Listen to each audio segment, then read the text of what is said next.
Good morning. A jobless man applied to a large company for the position of office boy. Now, for his test, they made him clean an office, mop the washroom, prepare some tea, and run an errand. He passed with flying colors. "You're hired," the HR manager announced to him at the end of the process. "Now, just submit your degree certificate to my office and you can start on Monday." "But I don't have a degree," the young man said in alarm. "Really? How do you expect to get a job in an office like this without a degree?" "I'm sorry, but I'll have to withdraw the offer." Disappointed, the young man walked out onto the street again with only 50 cedis in his pocket. On a whim, he marched to the market and bought a 50 cedi crate of tomatoes. Then he walked door to door through the community, selling them at a markup. Now, by the end of the day, he had converted his 50 cedis into 100 cedis. So the next day, he repeated the process, and then the next, and the day after that. And by the end of 1 week, he had made 500 cedis. He started going to the market earlier and selling more tomatoes each day than the last. Soon, he bought a little push truck. A year later, he bought a second-hand pickup. And before long, he had a fleet of delivery vehicles. 5 years on, the man was the owner of the biggest food distribution company in the region. He was a pillar of society, a philanthropist, a supporter of many worthy causes. The local newspaper decided to write an article about him. The journalist came to his office for the interview. After a long conversation covering all his triumphs over adversity, the duly impressed journalist then asked him which university he attended. "I don't have a degree," the man said with no shame whatsoever. "Wow," the wide-eyed journalist exclaimed. "Can you imagine what you would have achieved if you had had a degree?" The man smiled at the journalist and said, "Yes, I would be an office boy." 3 lessons from this, my dear friend. First, when one door closes, keep knocking until another opens. Second, when you start something, stick with it. Progress can be slow and discouraging. The journey to success is not like a plane's journey around the world. It's more like the Earth's journey around the sun. And finally, when people want to make you last in their category, create your own category and be first in it. That's it. My name is Kojo Yankson and I'm qualified for success. So are you. Don't let anyone tell you different. Good morning, Ghana.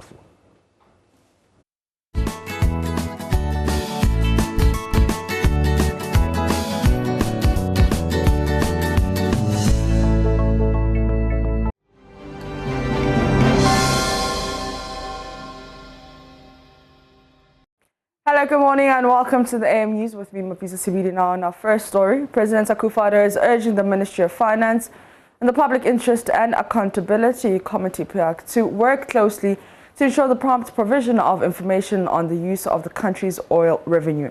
This follows disagreements between the two bodies over PIAC's complaints that the ministry has not been forthcoming with information it needs to execute its mandate. This has often led to accusations that the ministry has failed to fully account for revenue. President Akufo-Addo has been speaking on the matter at the launch of the 10th anniversary celebration of PIAC.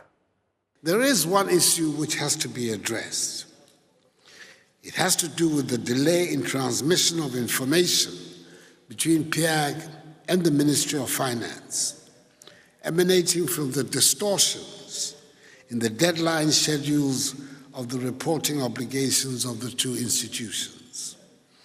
This has sometimes stoked controversy, which in my view has not been helpful, and an amendment of the relevant provisions in the Petroleum Revenue Management Act could help resolve the situation.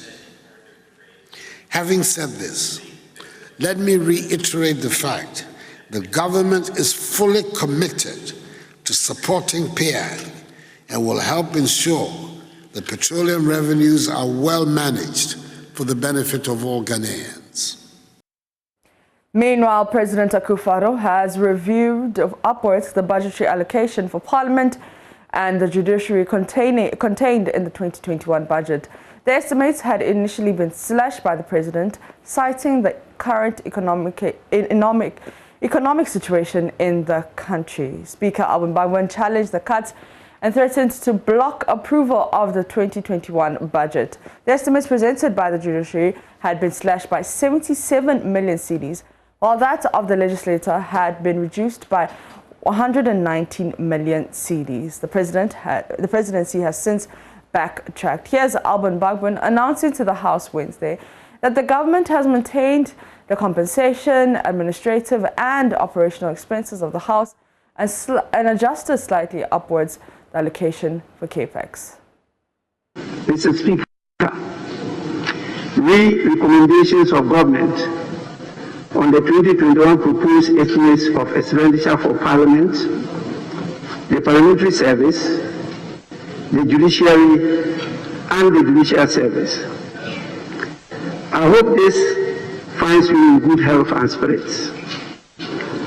I acknowledge receipt of your letter dated 16th March 2021 with reference number OP/21/PS8 in respect of the above subject matter. I have taken due note of his concerns on the provisions, particularly Articles 127 and 179 of the Constitution and Section 15A of the Parliamentary Service Act 1993, Act 460. I agree with your position that proceeding to reduce the budget without consideration of these provisions would be potentially unlawful. The letters to Parliament in respect of the budget estimates for Parliament, the Parliamentary Service, the Judiciary, and the Judicial Service were dispatched by the Secretary to the President under the mistaken belief that the figures contained therein were agreed between Parliament and the Minister of Finance and the Judiciary and the Minister of Finance, respectively.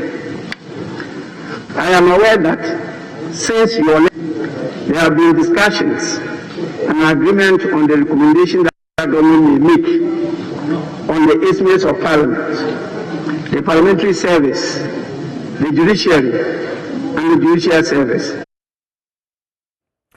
Away from that, Upper West Regional Director of Health Service, Dr. Damon Pungiri, is worried about the number of lives lost through TB. He says 31 people died of the disease in 2020 out of 1,200 cases. Dr. Pungiri was speaking at a free screening of inmates of Wa Central Prisons as part of the activities to mark World TB Day in the region. Correspondent Rafiq Salam reports. Tuberculosis remains one of the world's deadliest infectious killers. Available statistics indicates that nearly 4,000 people lose their lives to TB and close to 28,000 people fall ill with this preventable and curable disease.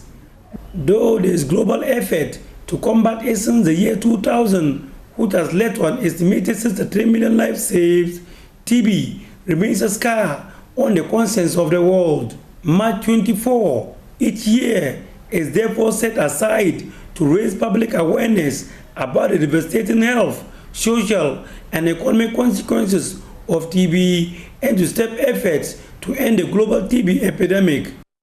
To mark the day in the Upper West region, the Upper West Regional Directorate of the Ghana Health Service held a free screening exercise for 150 inmates and officials of the Wa Central Prison.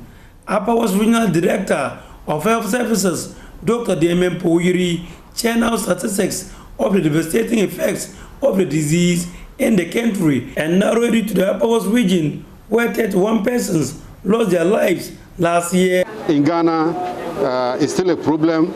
About 44,000 new cases of TB occurs in Ghana, and then in Upper West region, every year the expected number of new cases of TB is about 1,258. Unfortunately, last year we were only able to detect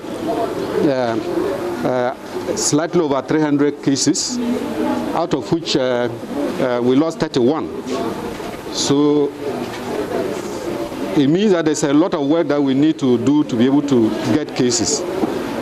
What we currently are doing is to increase case detection as a nation and as a region. Upper West Region's laboratory scientist, Dr. Tony Basana, noted that considering the number of infected cases and deaths recorded last year, the directorate is leaving no stone unturned, hence the free screening at the West Central Prison. If you have one case of TB that is not treated and completed treatment, the likelihood of infecting close to 15 people is high. And where we are now especially has a higher risk because of the risk factors, overcrowding, lack of ventilation, sometimes inadequate nutrition and all of it. So we need to be worried. If you even identify just one case, it is a case for us to be worried as a region. Public Relations Officer of the West Central Prison, ASP Joseph Perko, noted that though the West Central Prison has not recorded any case of TB the past few years, that is not to make them complacent. Hence, welcome the exercise. 150 inmates and officials of the West Central Prison currently have been screened. The next few days, the results will be out. Those found to have the disease will be treated. Reporting for JoyNews, Rafik Salam. Wow.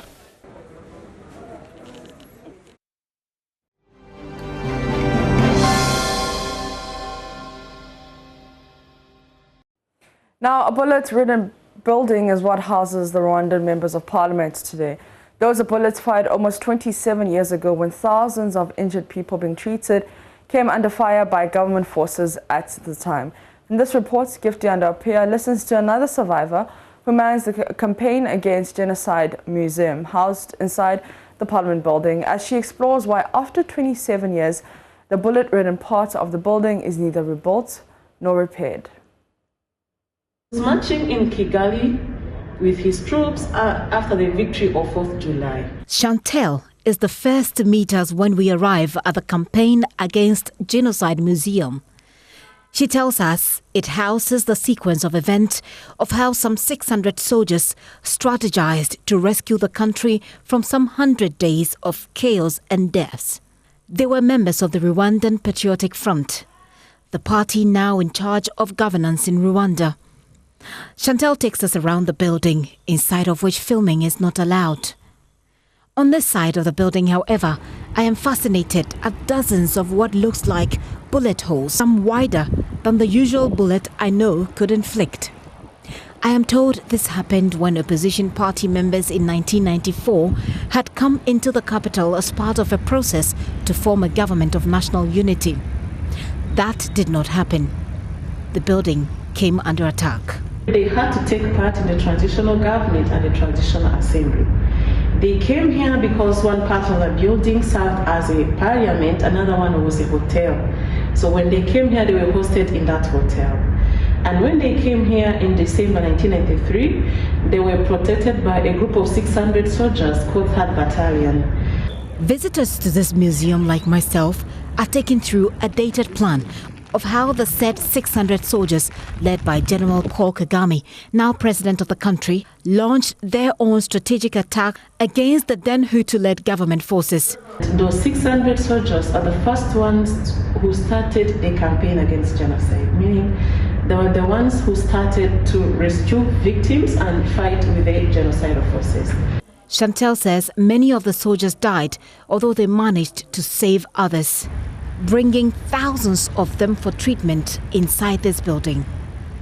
When lots of people were being slaughtered countrywide, this was the only safe place where people could find refuge. And from 6th April to July 1994, meaning during genocide, the building sheltered thousands of Rwandans who were able to reach here, and most of them were rescued by RPF troops, Army Wing of RPF, and they were rescued from Kigali city and its surroundings. And because the building, as I told you, was hosting the politicians, it was attacked. There have been some skepticism about how the said 600 soldiers could outdo many more heavily armed government forces.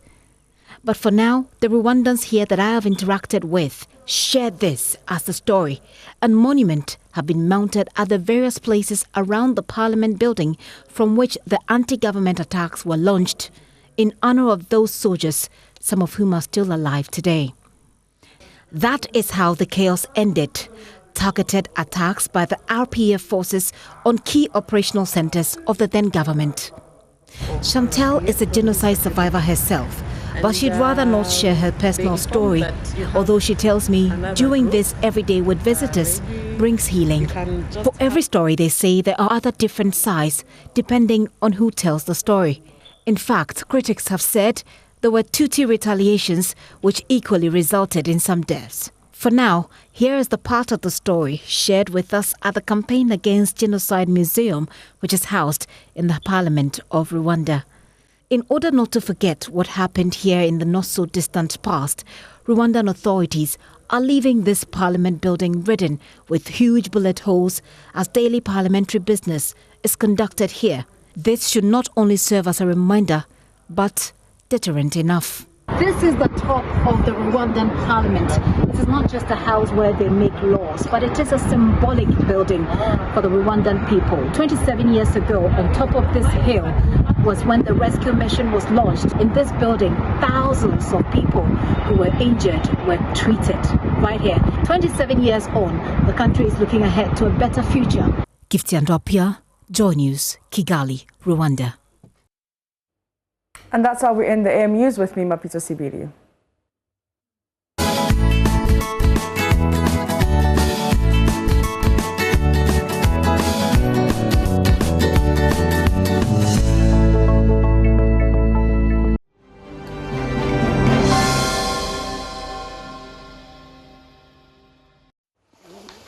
Hi, good morning. Welcome to Thursday morning. Well, if you missed the beginning of the show, you made it in good time. We're about to review the newspapers. Good morning, Ben. Good morning, Mama. How are you this morning? I'm blessed, can't complain. God's been good. He's been faithful. His grace is always sufficient. So I'm enjoying grace. Well, all of us are. And every morning when you wake up, it's grace that has got you up. So yeah, absolutely. We can't but thank God for that. Okay, so pretty let's colorful get outfit. Papers. Well, thank you. Another Antibi collection. Yeah. Today, more than even the day you rocked the Phobia jersey, I feel you're rocking the rainbow colors. And is this also reflective of Accra How to Vote? You love Phobia, don't you? Masters. Love. Yeah. I can't say I hate. I don't hate the team, but the fact is, it's every day. It's a whack team, but at the end of the day, I mean, as comparatively, if you want to bring the likes of Kumasi Asante Kotoko, then you know that Accra How to Vote is it's pale. Kotoko on the show. You mentioned you had to vote like every day. No, it's because of but it's because of your rainbow color. I didn't associate my colors to my club, but you have. Tell us how much you love the club. Thank you for loving our Accra How to Vote. This imposed love is a bit, but we go take them to why? Okay, let's do the newspapers. But I want to start with the Business and Financial Times because of a story that I got interested in reading. It says local pharmaceutical companies are ready to produce the coronavirus vaccines, but they need government guarantee because this is not a product that you can produce and sell over the counter. And people are not paying for it. So you need government to come on board. The story is on page 3. And it's the Pharmaceutical Manufacturers Association speaking to the Business and Financial Times through their executive director, Lucia Adai, where she talks about the fact that they are ready to produce the vaccine, but they need government to guarantee that they will buy from them. So let's see a bit about the fear that when you manufacture and government doesn't buy from you, your company will collapse. We have in the past had companies who set up active pharmaceutical ingredient companies and collapsed because they didn't receive the necessary support they needed as a company. Meanwhile, the association has expressed its disappointment at their exclusion from the committee set up by government to see about the local production of COVID-19 vaccines. And here's another quote from that conversation. This is the Business and Financial Times, not the Ghanaian Times, the Business and Financial Times. She says, let me state that the association is a little disappointed that a committee that was formed did not invite us. We have been informed that a committee has been set up and we're finding out what the committee is made up of and who is going to be called and all of that from the public. But currently we have not received any information about the committee. We have not been invited to any briefing. In the setup, we are not even included, which we don't think is appropriate, because if we're going to do implementation, if you're serious about vaccine implementation, then the people who are going to manufacture should be engaged to know whether they are interested or not, to know whether they are ready or not, to know whether they have the infrastructure or not. So it is something that we would still want to go ahead and engage with government on. So we see what can be done for us. And that's a quote, the manufacturing, the Pharmaceutical Manufacturers Association. Remember what the president talked about as manufacturing vaccines in the future, but the conversation must begin properly. It has to be done. And the pharmaceutical industry also is trying to, especially on the back of COVID, every industry has been hit, though in these times there have been, some specific companies that have made gains. In fact, some of the world's billionaires have made a ton of money on the back of COVID. That's the reality. But most businesses, most sectors have been affected. And so I think it's a genuine, should I say, condition that they put forward. If you want us to do this, then give us some guarantee of purchasing from us. You don't want them to do this, invest their time, their resources, their money, only to be told, oh, maybe we're getting it from X company abroad. Then what happens to them? Yeah. So I think it makes sense. But good move as well by Mr. President to localize this thing, because then it gives us the structures so that in future, whatever else comes up, at least there'll be structures in place in our own industry to be able to cater for some of these things. Let's check out the rest of the headlines on the front page of the Business and Financial Times. There's the Trade Minister, Alan Tremanting, who says that the country's best chance to quickly recover from ravages of the coronavirus pandemic lies in how it takes full advantage of the African Continental Free Trade Area Agreement. Details in the paper today. Also, Turkish Spanish envoys seek partnership to grow tourism sector. Parliament vets Oforiatta today. The finance minister designate will be vetted. Let's see back page, digital application for COVID-19 support. That's the executive director of the National Board for Small Scale Industries, now Ghana Enterprises Agency, has said that the insistence for all micro, medium and small scale industries to assess financial and technical support from her institution digitally was a means to introduce some form of digital solution into their operations. And National Tenants Union, skeptical about fairness in rent loan scheme, calls on government to outline eligibility. So details of that also in the paper today. Well, I shall go to the Daily Graphic. That's where I'm going to start from. And it says, don't pass 5% levy to customers. Banks urged. That's the first story I'm going to be looking at. And it says, players in the banking sector have been called upon not to pass on the additional 5% tax imposed on their gross profits to their customers, particularly to small and medium enterprises. The executive director of the National Board for Small Scale Industries, Mrs. Kosi Yanka-Aye, who made the call in an interview with the Daily Graphic, said the imposition of the tax was not to hurt the banks, but to help the economy recover from the twin impacts of the banking crisis and the COVID-19 pandemic that had shaken the economy. Now, while there's a lot to digest from here, including even from yesterday's business meeting, the point being made here is very important, because you've heard the banks in recent times complain about the 5% imposed on them in terms of their before profit tax. and how it is going to impact the industry. They have profit, in fact, that it could have been spread across other industries, for example, the mining sector, because they were not the only contributors to what led to the banking sector, cleanup. But here we are, and the call is that they shouldn't impose this burden on, or reflect this burden on, ordinary Ghanaians, and especially businesses that have been hard hit. And this is a point that I totally agree with, because next thing you know, if they do decide to pass it on, it would imply that it's going to be even more difficult contracting loans from these banks. The payment is going to be even more steep in terms of interest, and it's going to negatively impact all of us. So that is something to look at. A point to add to this: per the additional tax imposed, banks project that they risk shedding a minimum of 300 million Ghana cedis of their bottom lines every year because of the levy imposed by the budget. A Bank of Ghana report has revealed that the sector's gross profits peaked at 6.8 billion last year. And I am also wondering what this would mean for their minimum capital. Yes, they are still going to make their profits, but we had banks who, struggled with their balance books, their balance sheets, and that led to the banking sector, partly led to the banking sector collapse. So how would this affect them? Only time will tell, and we'll see how government reacts.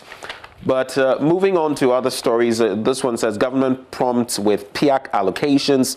That's according to Mr. President. That's on page 16. Recently, Dr. Steve Manteau said that as a country, right here on the show, that as a country, we've not used our natural resources well. We've not planned properly to use our natural resources to the benefit of the country and development.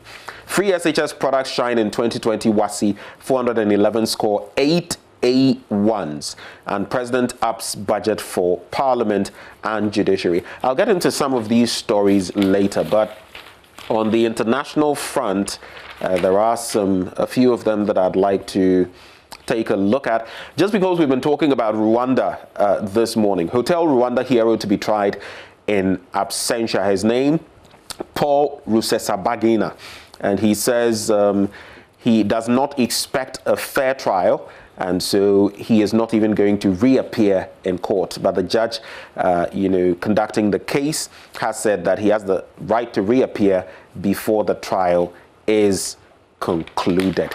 And that is one thing going on in Rwanda. Let us check out the middle spread of the paper, pages 32 and 33. Today we're talking agriculture, especially its impact on the youth. Hydroponics, new normal farming. Have you ever heard of hydroponics? Farming usually without soil. It's basically all water.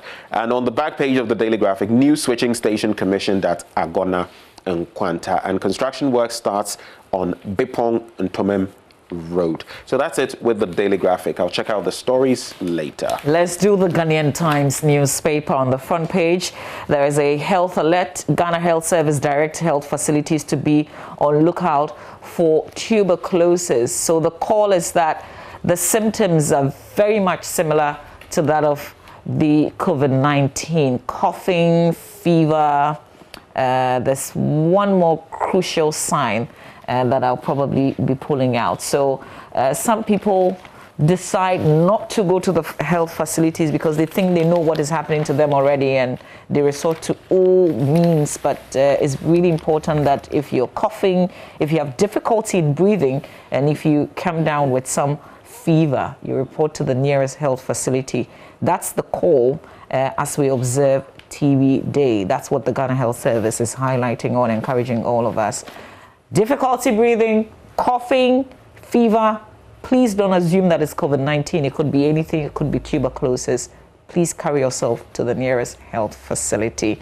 And Ho records fourth murder case in a month. There is a latest one. And this one doesn't have, well, not necessarily, at least the initial investigation is not pointing to lovers, but it's a hunter who went hunting and then got shot in the chest and was carried to the hospital, died on arrival. And the indication from the initial investigation is that it doesn't seem like or there isn't enough evidence pointing to the fact that he shot himself. So the police is carefully looking into this issue. He went with a group of people. They heard the gunshot. They heard him crying for help. They rushed to him and realized he had a gunshot to the chest. And so they took him to the hospital. This bit about hunting reminds me of a former case, a court case that we've had in this country about someone who, you know, the time at which they hunt, wee hours of the morning and all of that, and how sometimes one hunter can mistake another hunter, you know, for an animal. Sometimes, I mean, and it's pretty complicated. Of course, the burden would then be about what checks you made to ensure that this was an animal and not a human being. Who knows what happened in this instance? But we'll leave the court, the investigators and the court to likely decide what exactly happened. Well, another story on the front page is budget cut for legislature, judiciary. Office of the President makes U-turn. Remember, Speaker Alban Gbagben totally disagreed and said that they were all on the same level, legislature, executive, and the judiciary, and that it was not the executive's call to cut their budgets. It's been restored almost to the level what they wanted, and the presidency is promising that in the future, when things are a lot more stable, we have a lot more money, they're going to be increasing that budget allocation. It's one of the things that we will be talking about when we settle for AM Talk a bit later. In Shaiso, cattle owners accuse police of unlawful killing of animals. It's also another story in the paper today. And on the occasion of the 10th anniversary of PIAC, government fully committed to supporting PIAC, President assures. If you go to page 3, apart from the whole hunter story that I shared, the police, a man has been arrested in connection with the alleged murder of a woman at a hotel at Kokomlimli in Accra 3 weeks ago. Remember, there was a story of a woman who was found dead in the hotel room. Just around where we are right now. Thankfully, they've made an arrest, because initially there was no arrests made. It was just the woman that they found. So the person they've arrested is Isaac Mensah. He's known also as Ike. He was arrested at Agona in the Ashanti region, and he is in the custody of the police, assisting with investigations. And then CCTV footage leads to arrest of car burglars. So this is a fascinating story, maybe. The suspect's name is Kujo, Wisdom Kujo. And he's usually in Kaswa or Pekuma in the central region. And his accomplice is Joseph Ahenkra. He's been driving Kujo on his rounds for the operations, and according to the story, he operates around 6 p.m., between 6 and 9 p.m. So he would usually go to restaurants, supermarkets around Osu, cantonments, sometimes Dakuman, you know, areas apart from Kaswa. And he would just, it looks like he's got expertise in getting into people's vehicles, especially when you've left valuables. So he would usually take phones, if you have cash, if you have laptops, anything that's valuable. And so CCTV camera caught him doing in this act in Osu. And the police say that it is interesting because he has a similar case pending in a second court, and he's been granted bail, and he's been caught in this action. So police is bringing this story out and also saying, check this guy out.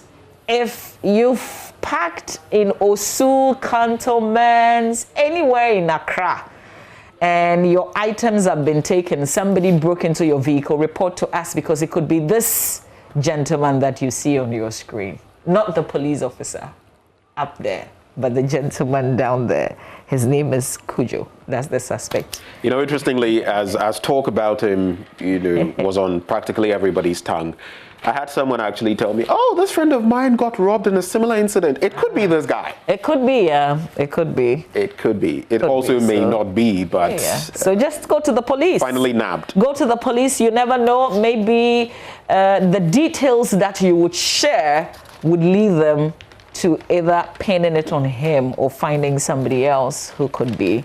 Sometimes when these things happen to us, I think most of us usually would not report, because we say, police girl, what would they do?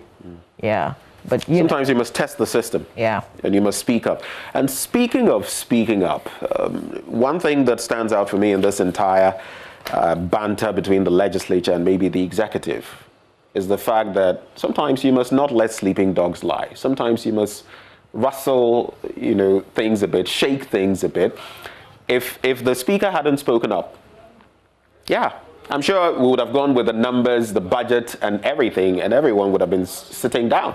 But he shakes the kettle a bit, and now somehow we've been able to up the figures. And the judiciary was more like, well, let me be standoffish. I'm not really going to contribute to it. They find themselves in a very tricky spot, but they're also going to benefit from this. So sometimes you must actually speak up, and that's me. I'm a bit quiet on certain things, but when I do have to speak up, I don't bottle it up. Listen, I speak up. This is also because we have the kind of speaker that we have. We have the kind of system that we have in place in this 8 parliaments where we don't have a speaker coming from the majority side. So he can speak. I can almost bet my bottom dollar. But imagine if we had if it had been a speaker from the current administration, I mean, this probably would have just been swept under the carpet. So we should appreciate the kind of system that we have as well. And also the fact that the speaker spoke also on behalf of the judiciary. Of course, like you said, we haven't heard them talk about the budgetary allocation. Well, let's take a look at the business finder now. Oil revenues applied judiciously. That's what Mr. President has been saying at PIAC's 10th anniversary. And he has reiterated this government's unflinching commitment to ensuring that revenue accruing from the country's petroleum resources are managed efficiently for the benefit of all Ghanaians. What that we had a system, I mean, PIAC and all, the NG, RC and all, but what that we had a system that could actually track a lot. Yesterday we were talking about that independent group that has come out with this tracker app. Maybe we can get more from them with regard to how much better we could be faring in terms of applying oil revenue. And that even feeds into another story that I'll be getting into later when it talks about just how much we have been losing. So Ghana's exports dipped by 9.2%. That's on page 6 of the Business Finder. And it says the country's commodity price movements in the first 2 months of 2021 adversely impacted the trade balance, bringing total exports down by 9.2% per year on year to $2.5 billion. Now, the drop was driven mainly by a 25.8% year-on-year decline in crude oil exports due to lower volumes, 12.2% decline in cocoa bean exports due to lower volumes and prices, and 5.6% decline in gold exports. And these are the cash cows of the country. You're talking about oil revenues now, our black gold. You're talking about gold resources. You're also talking about our cocoa resources. So as they dip, maybe we ought to be asking ourselves more how judiciously we're handling our natural resources. Ken Oforiatta is set to be vetted today. That's on page 7 of the paper. Then there's also this story that I wanted to briefly take a look at. Chamber of Mines rescues Mamobi General Hospital, and this is a hospital I am very familiar with. Inhabitants of Ayawaso North Municipality and beyond will now receive improved health services from the Mamobi General Hospital thanks to timely support from the Ghana Chamber of Mines. The Chamber on Tuesday donated and had installed at the hospital a 100 kVA generator set valued at 147,000 Ghana cedis. Why do I bring this up? There have been instances where in that general hospital, you would hear that they are even operating on someone and the light goes off. And there have been incidents where people have, gone into very critical situations. So this is something that ought to be lauded. And I think that is good corporate social responsibility. Let's dig into the Daily Dispatch newspaper. Unibank UT cases in court. Parliament can't intervene. NPP MP, but NDC MP disagrees. So you probably have heard about the petition to Parliament and the decision by the Speaker or the House to form a 7-member committee to look into the matters presented. But of course, initially there were disagreements I heard one of the MPs say that these are regulators. What they use in their operations are laws passed by Parliament. That's our job. If the regulator does its work and somebody is dissatisfied, the place to go is courts and not to petition Parliament again. But we know where we are with it.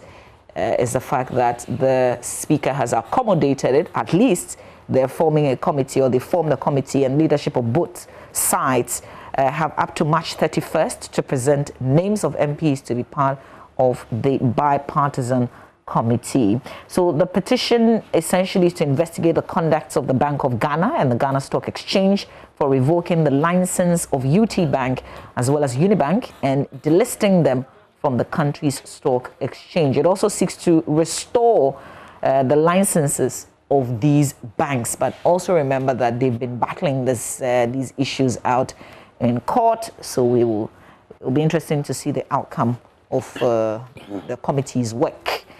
Basically, that's what I want to highlight. They also talk about census due soon. Please be counted. Yeah. That's it for the Daily Dispatch. So maybe the very brief stories from the Daily Statesman. Most of the stories we've already seen in the other headlines, but on page 3 they have MPP to start fresh registration of members, and they are hoping to register their members in all 38,000 polling stations of the country, and they say it is part of the party's restructuring and reorganization efforts. When you turn to page 11, some showbiz news there. And Fast and Furious, Vin Diesel's 10-year-old son to feature in 9th chapter. Talk of celebrities getting their progeny to follow after them. And there's a picture there actually of Vin Diesel and his son, Vincent St. Clair. So that's it for this paper.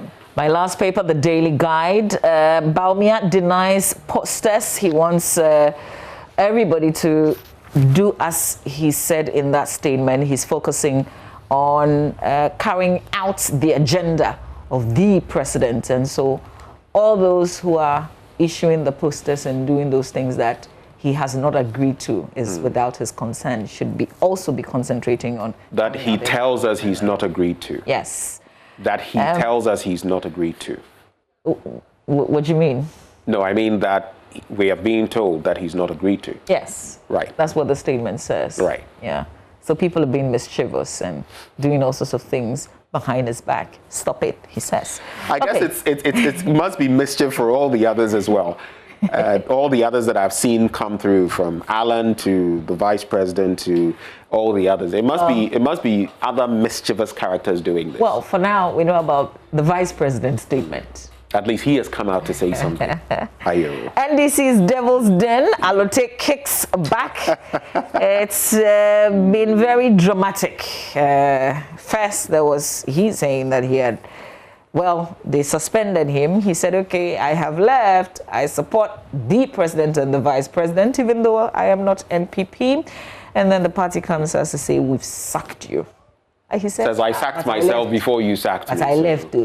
I left already. Okay, well. Yeah, and then Nana returns Bagbin fire. If you look at the headline, it sounds like something you haven't heard, but it's the same issue of the budgets and what Parliament was asking for. President didn't give them exactly what Parliament required, but it is way more than what they had initially recommended that they were going to allocate to Parliament. So that's what the headline is about. That's it for the Daily Guide. Do we have time to do my headline? Oh, you said you wanted to do some stories in the papers? Well, I think I wanted to sneak in one, but looking at the time, I guess I wouldn't from the Daily Graphic. What I would do rather is just mention this impact of the COVID-19 pandemic. I was just reading the story on the BBC about one 29-year-old science communicator from Cardiff, Alice Gray.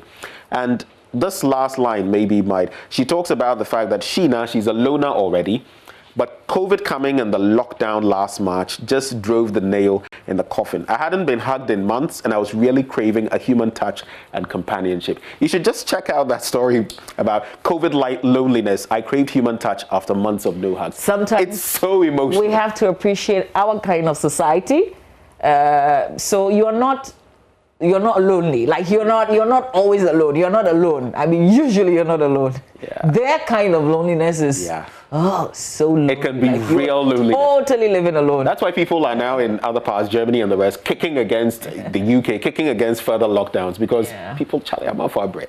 Anyway. We have a birthday dedication. This is a must. It's a happy birthday to Professor Margaret Japong, Director of the Institute of Health Research, University of Health and Allied Sciences in Hope.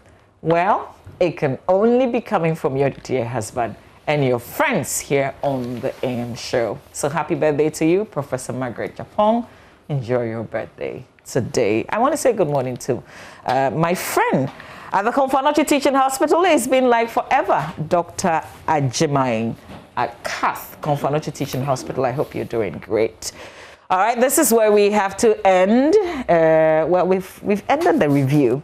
We encourage you to visit myjoyonline.com. We've got plenty of stories there for you.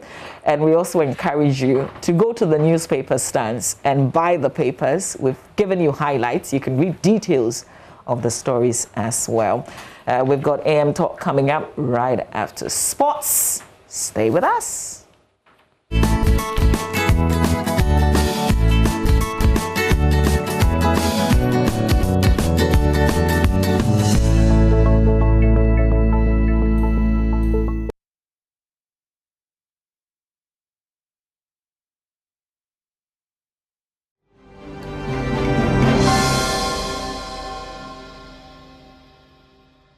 Well, thanks for staying with us here on the AM show. Welcome to AM Talk. I have two guests interacting with us on the big issues.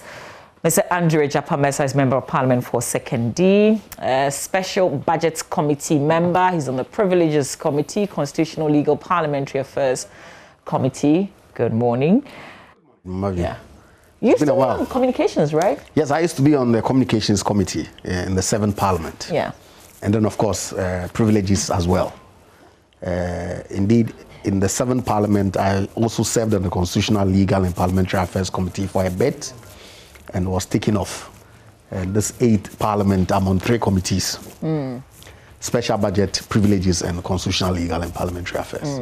Good morning, and good morning to our cherished viewers. Yeah. Special Budgets, what do you do?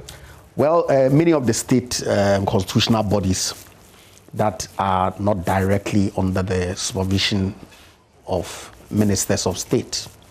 And so they are not agencies, under a ministry. Their budget is approved by the Special Budget Committee. So for instance, the Electoral Commission, the Public Services Commission, the Audit Service, and such other bodies, their budgets are considered by the Special Budget Committee. Yeah. Okay.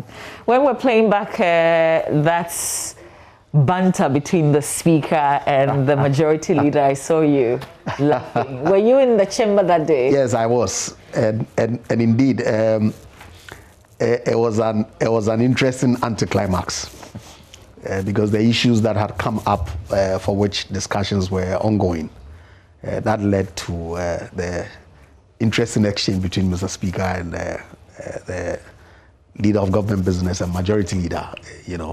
I don't know if you are aware, there's a petition that the Speaker admitted. The Majority Leader felt strongly that it wasn't proper, and I tend to agree with the Majority Leader because I cannot, under any circumstances, fathom how a matter that is already pending in court, a matter that is the subject of a statutory, of an action by a statutory body, which any aggrieved party then has recourse to the court of law, can also simultaneously be a subject for parliamentary inquiry. We'll come to that is actually part of the conversations. But I just wanted to ask, because somebody made a comment yesterday. If you look at just that brief banter, is there something going on behind the scenes that we don't know about? I don't think so. I mean, was this purely like a friendly kind of exchange? Well, that's what I think it was. Indeed, the friendship between the Speaker and the Majority Leader is well known. I mean, these are people who've been in Parliament since 1996. Of course, the Speaker went there earlier in 1992, and I'm sure you're aware that on some occasion, the Majority Leader has actually accompanied Alban, then candidate Babin, to his constituency to campaign with him. From the opposing party, and I'm sure the MPP had a candidate in that constituency at the time. But of course, he knows his value in terms of what he brings to the table when it comes to parliamentary business.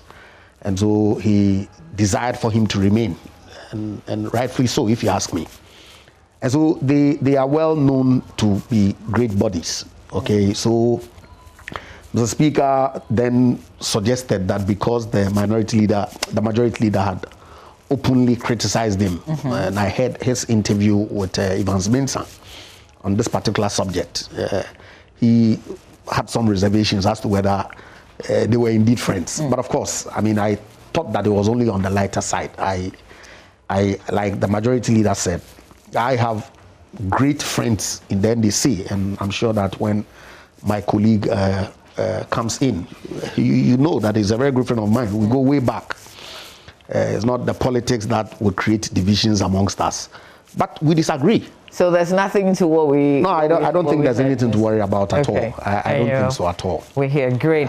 Okay, so just briefly, let's talk about the budgetary allocation. As a member of Parliament, you should be happy that the presidency made a big U-turn. It's not exactly the figure that Parliament was looking for, but it's close at least. Well, I don't know whether it's a U-turn or not, okay, because as far as I'm concerned, the compensation, goods and services budget was indeed not touched. My understanding is that there's a capital expenditure budget, which is intended, I understand, to build some 70 offices for members of Parliament in their constituencies this year. That government felt that, look, in the times that we find ourselves in, maybe it may not be the right time to fund that capital expenditure. The Speaker objected. And so, yes, constitutionally is right that because the arms are equal. Absolutely. So, but the question really would be whether any amount that is submitted, regardless of the economic circumstances of the state, is what the executive would have to make available to either arm. And so there are budget hearings that take place between the various units of government, ministries, departments, and agencies before the ceilings are approved for the budget to be prepared. So I guess that it was at that point that clearly the government's indication to the effect that these capital expenditure budgets may not be in a position to fund at this time. But of course, if they object and they make a case, then some review has to be done for those expenditure items to be taken. If this was that's in the 7th Parliament, would we have gotten to this point? Do you think we would have seen the Speaker say publicly, disagree publicly with what has been allocated to the... Well, maybe not. I really cannot speculate. But I'm sure that because 7th Parliament, the Speaker was a member of the MPP, the public objection may not have been the route that he would have gone. That's my own suspicion. But like I said, I would not be in a position to indicate whether, because clearly I'm not in the mind of Mr. Speaker. Well, but that would for a lot of Ghanaians, it sounds straightforward as a matter of fact.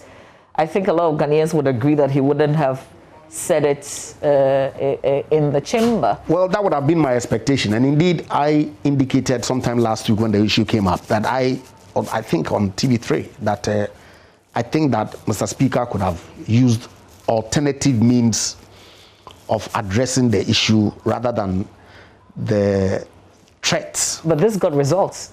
Well, I don't know whether alternative means couldn't have yielded the same results, because indeed, and I've argued, and I think it was rather on Metro TV that I made that comment. The Speaker is not a member of Parliament. He's not. And so I fail to see how he can prevent a decision that Parliament has taken from being implemented. And so the suggestion that he would have blocked the appropriations bill, for instance, really, I thought it was stretching it.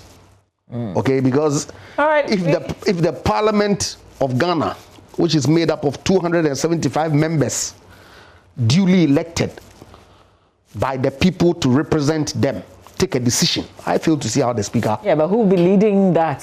But of course, the Speaker presides over business of the House.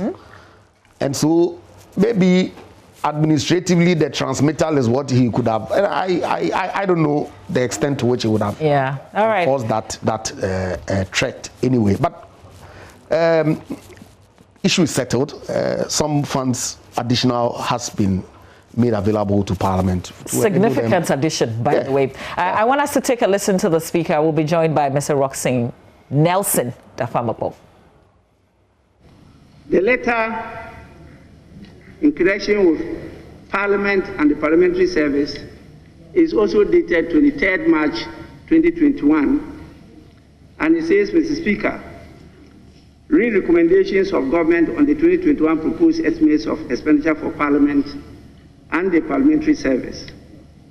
I acknowledge receipt of your letter dated 16 March 2021 with reference number OP/SPK/21/PS8 on the above subject matter, and submit the estimates of expenditure for Parliament and the Parliamentary Service to be laid before Parliament, as well as the recommendations of government on them. Estimates of expenditure for Parliament and the Parliamentary Service, and that is why we submitted. Compensation was 201,112,086 Ghana cedis. Goods and services 205,027,688. Administrative and operational expenses 406,139,774.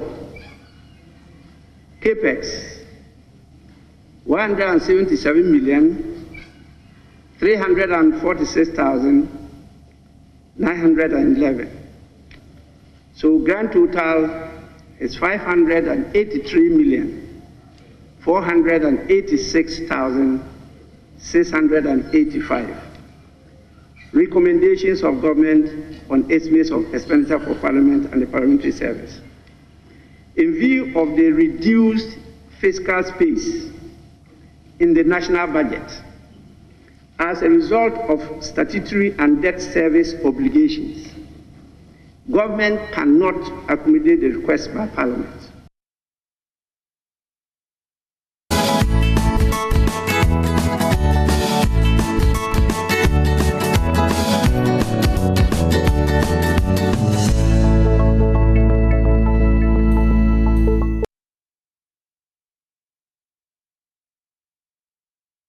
We welcome Mr. Roxing Nelson Dafamapo, Member of Parliament for South Dai. He's on the Standing Orders Committee, the Public Accounts Committee, Constitutional Legal Parliamentary Affairs Committee as well. Good morning. Thank you for joining us. Good morning. I think I was told 7:30. Apparently it was 7:15, so it's okay, it happens. I was told 7 o'clock. Well, I got here at 6:45. Can you believe this? I've spent most of my morning. You can balance it in Parliament. Yes, but you owe me. You see, the two of us have been very regular here, so sometimes when you get a communication and... But it's good to finally have you back in the studio. It's been a long time after since COVID. we did this in the studio. COVID took us Was it a COVID or you guys took a decision to vary your programming a little bit? Well, COVID forced all of us to vary your program. Exactly. Okay, so Mr. Dafamapo, just briefly, because we've talked about the budgetary allocation, and I thought that as member of parliament, he'll be excited that the presidency. You know, he's the deputy energy minister. Oh, you're telling us? Yeah. Hey. The list isn't out. Thank you very much. It is. Okay. Congratulations, my brother. Is it before Parliament? Congratulations, my brother. I don't know whether I want him there. The congratulations to 5% that His Excellency the President obtained. Your name was on the ballot. Oh, please. So I think the last issue was the fact that if this was the 7th Parliament, would we have seen the Speaker then make public comments, publicly disagree with what was allocated to the legislature? First of all, good morning to my constituents and to you. I served under Professor Michael Koe. He may be an MPP, but I think he loved Parliament and what Parliament stands for. You know, so on a few occasions you will be in political elements, but on most occasions we handle Parliament the way he had to. And I think because this was still a government that was in its first term. And so, you know, the Parliamentary Affairs Ministry and Parliamentary Service was a concept that was taken away for a long time and brought back under his term. So you couldn't be pushing certain limits. But I think Bagbin and that Bagbin, we still have parliamentary affairs. Yes, but the point I'm making is that Okoye was, for me, I want to speak from his perspective, from how I served under him in the 7th Parliament. He was looking at establishing that concept because he believed in it. He believed that there ought to be a ministry that should be in charge of Parliament. Because you see, for instance, like the Judiciary, nobody speaks for the Judiciary. They don't even have a PRO. But they have a Chief Justice. Yes, but he's not a PRO. Chief Justice cannot be advocating for the Judiciary. They have a Judicial Secretary, Hold on. He's not supposed to be parroting their issues in the media. In fact, Judiciary, apart from the Judicial Service, that is further broken down into JUSAC and all that, and made up of the magistracy, members of the magistracy and members of the circuit court levels, they are not supposed to be speaking. But if you're on the same level with the executive, I'm trying to lay some foundation. So for two organs of state, you really have nobody who speaks for them. As for the executive, they're in charge of everything. They determine everything. So if this were to happen under Professor Michael Koe, I think he would have told the same line.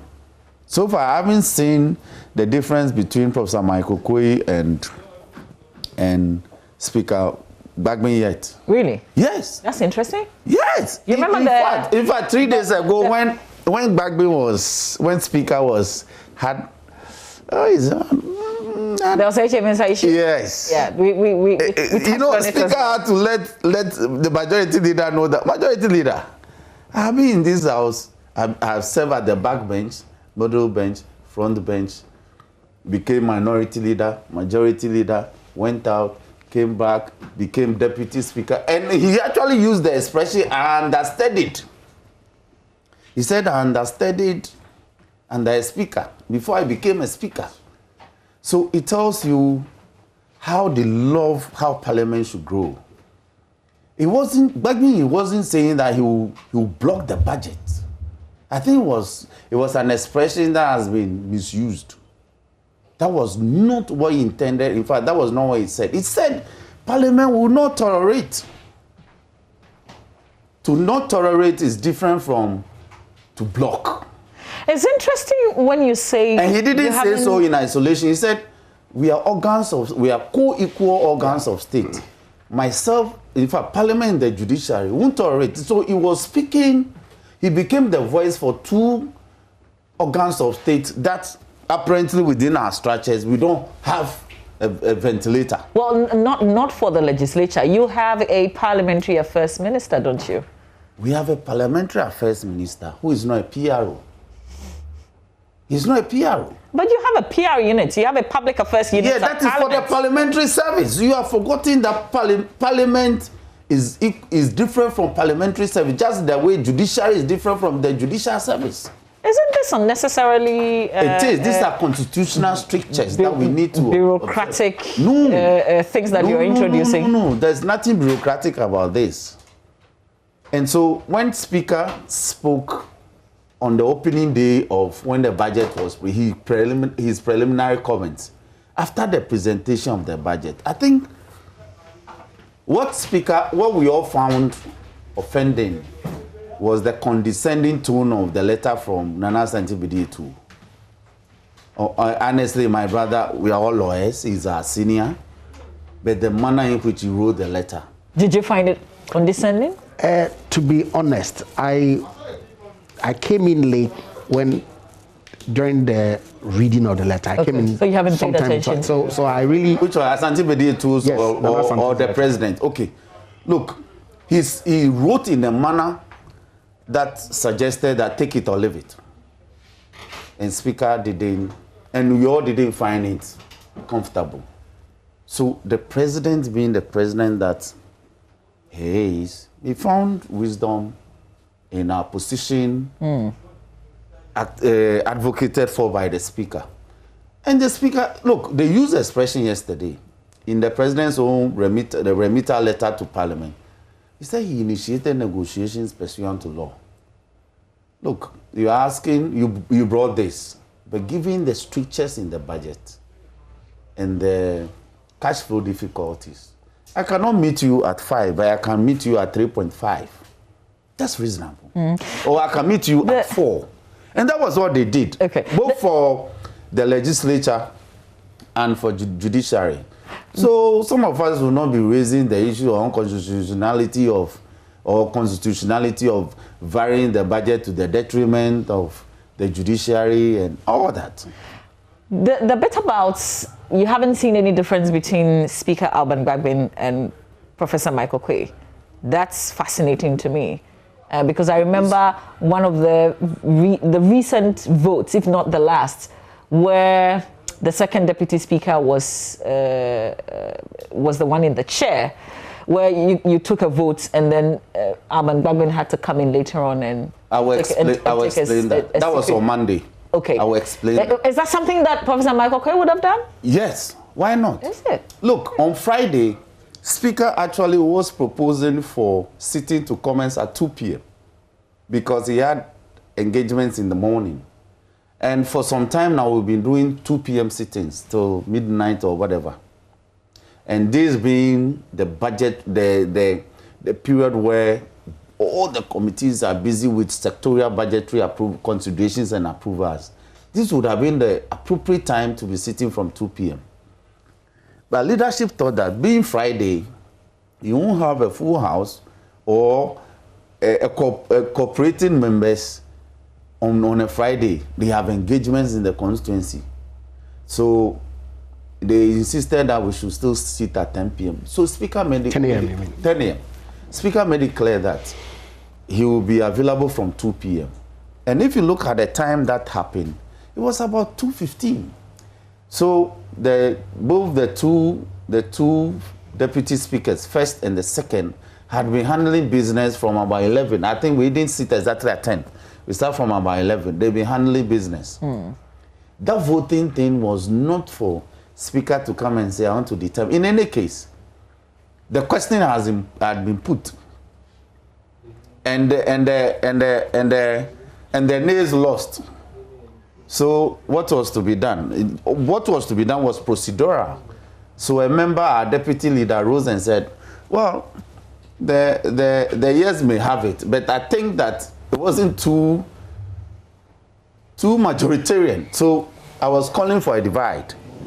So at that time, Speaker had come. The Speaker couldn't have done anything otherwise. In fact, if my brother, senior brother, the first Deputy Speaker, the Honorable Joseph Usu was in the city, would have followed what the substantive Speaker did. Okay, I want us to move on, so but we must take away that mischief. Okay, I want to ask you, Ejapa Mensah, do you feel the same way, the difference between Alban Gbagbin and Professor Michael Quay? Is there a difference?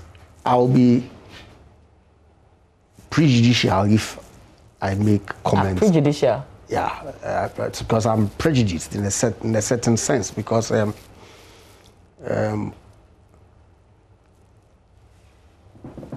the circumstances of the composition of Parliament itself has changed. Drastically.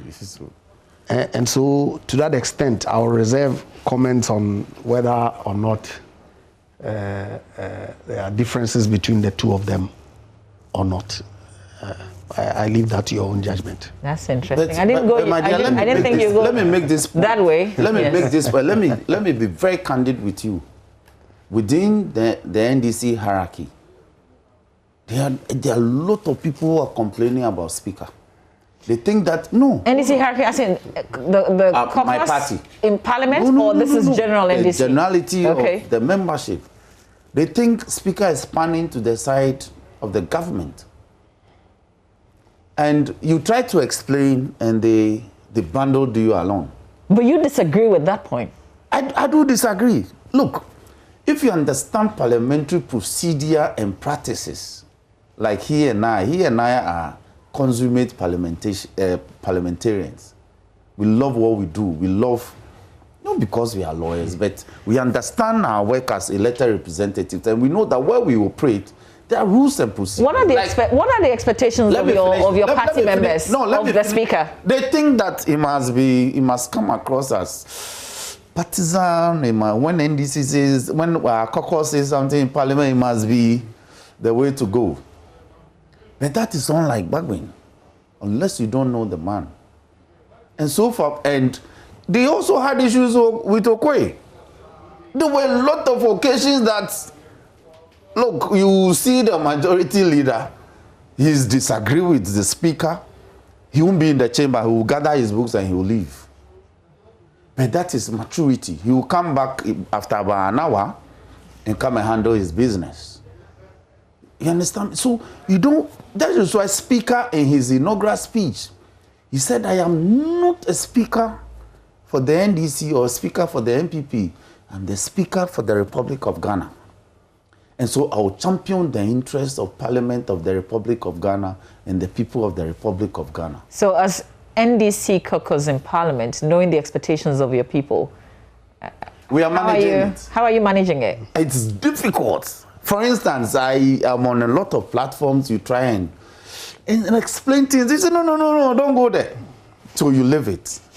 Because it's a hot potato. And come back another day. Yes, and see whether a few will see wisdom with it. It's a hot potato. You can't touch it. But that is how difficult it is for him. That people think because he's NDC, he must necessarily do things that will benefit the NDC, supposedly speaking. But there are rules.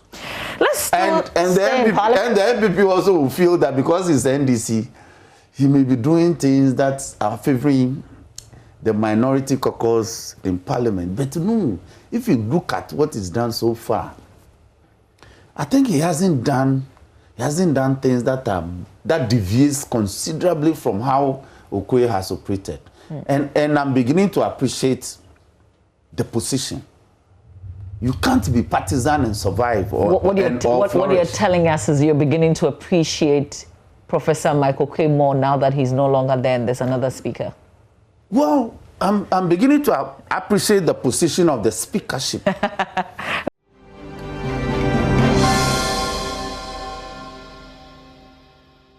Okay, all right. Let's stay in Parliament. So whether you came as a green man or you came as a blue man, you just have to be Speaker for the House. So you're seeing a lot clearer now because of the change. Yes, okay. Of course. All right. Let's talk about this issue of the 7-member committee that you all agreed to, even though I know that the NPP what had do you a mean position. by agreed to? Well, the House has adopted. Isn't that the language of Parliament? The ad hoc. It's an ad hoc committee. Well, it's not been constituted yet. Yes, but the speaker.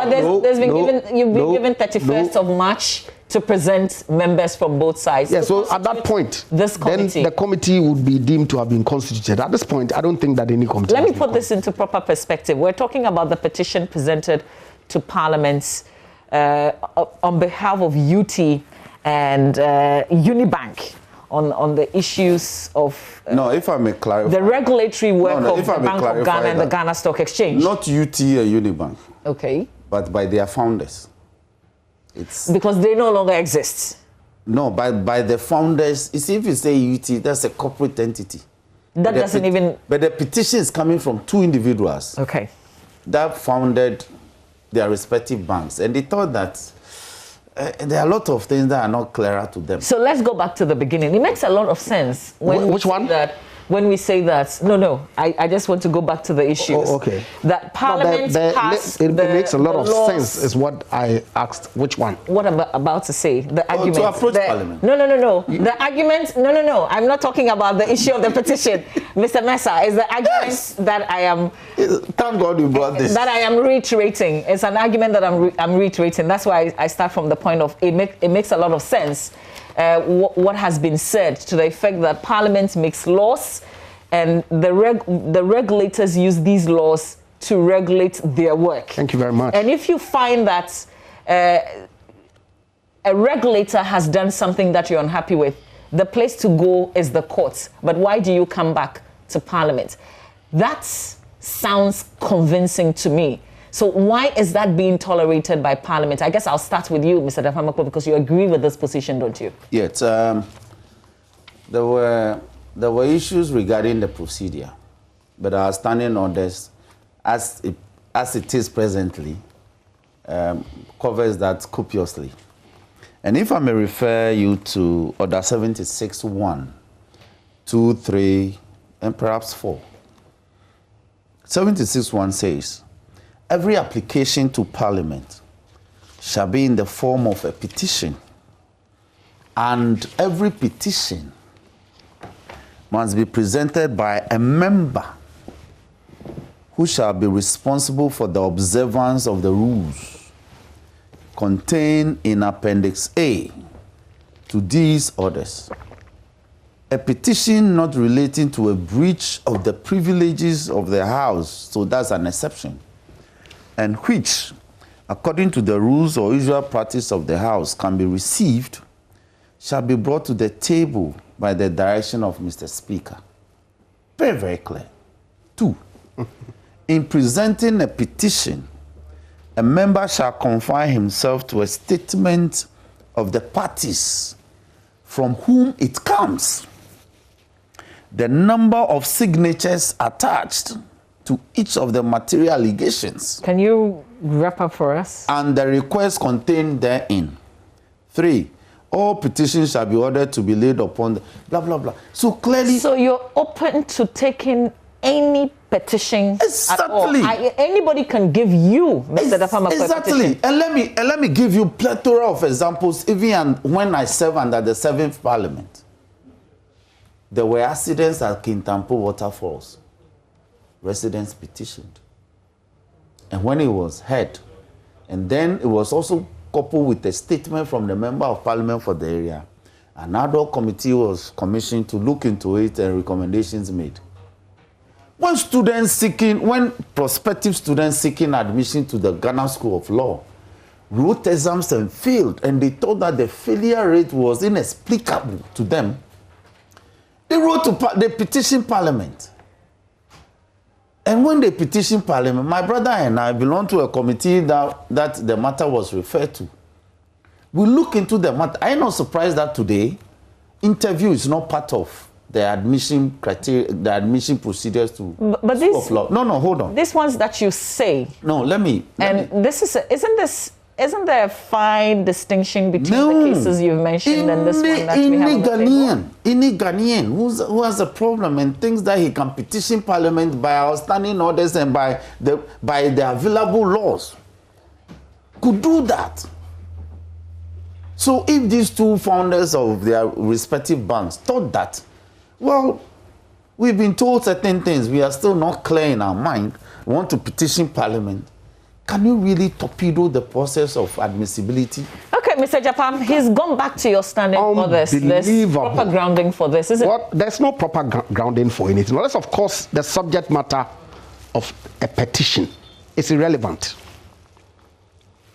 Nobody is challenging the right of individuals to petition Parliament on a matter of public interest or some grievance that he has no legal remedy.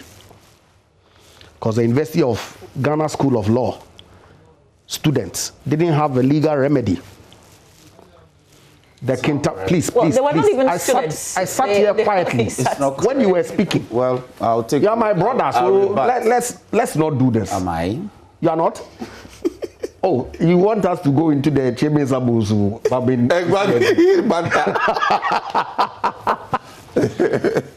The Kintampo waterfalls incident. That was no legal remedy. I'm your friend until we came to the studio. There could be a remedy in thought. They petitioned Parliament, their member of Parliament issued a statement. But this is a matter that is pending in court. The revocation of the licenses are the subject matter of a pending litigation initiated by these same shareholders of these two banks. So, question that I ask is this: has Parliament got a right to set up a parallel process of investigating a matter that is pending in court, and assuming that that right exists and they exercise that right, and the outcome of the parliamentary investigation is completely at variance with the outcome of the judicial process? What happens? Are the matters exactly the same? What they are asking? Oh, they are challenging. The matter that is pending before court. What is the matter that is pending? How is it different? The matter that is pending before court is challenging the revocation of their licenses. And they've come to Parliament with a petition for Parliament. Look. To see whether or not the regulator, Madam, Bank of Ghana, Ghana Stock Exchange, misconducted themselves. See, if a statutory body is deemed to have been in breach of its statutory function, your course of action is to the court. Earlier on, we were talking of separation of powers, co-equal branches of government. Is it the function of Parliament to adjudicate in a matter like this?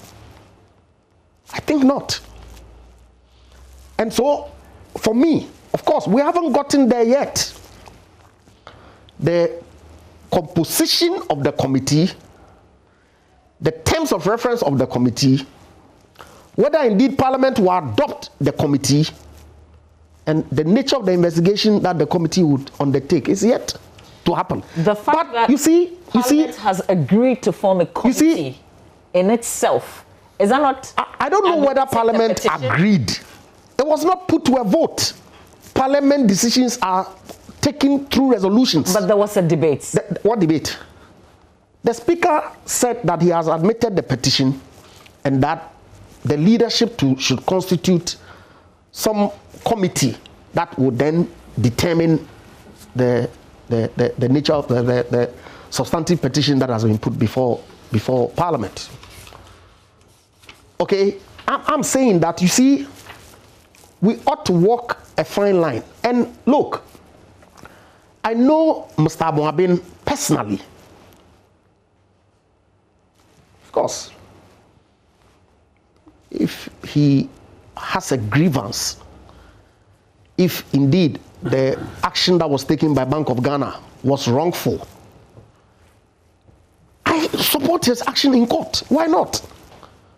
He's a citizen of the Republic of Ghana. He has rights See, Mama, please let me, because this is very critical. The question was. No, I would take your question. Doesn't the court deal with the legal matters? And what is Parliament supposed to do? An administrative process. Look, the court deal with both legal and administrative matters. That's why the court deal with judicial review applications are the sole preserve of the court. If you are dissatisfied with an administrative decision, you go to court for judicial review. I'm saying that, look, citizens have a right to petition Parliament. There's no dispute. The rules are clear. But the subject matter of the petition is important. In any event, if you look in the Constitution, Article 183, which sets out the Bank of Ghana and its functions, are they subject to direction by any organ of state? Is that how you interpret it? Oh, I'm asking you a simple question. Would the work of the committee be directing? Indeed, the Bank of Ghana Act, which was passed by Parliament itself, is clear as to the autonomy, the independence of the Bank of Ghana in the performance of its functions. So how is Parliament going to direct them to restore somebody's license? How?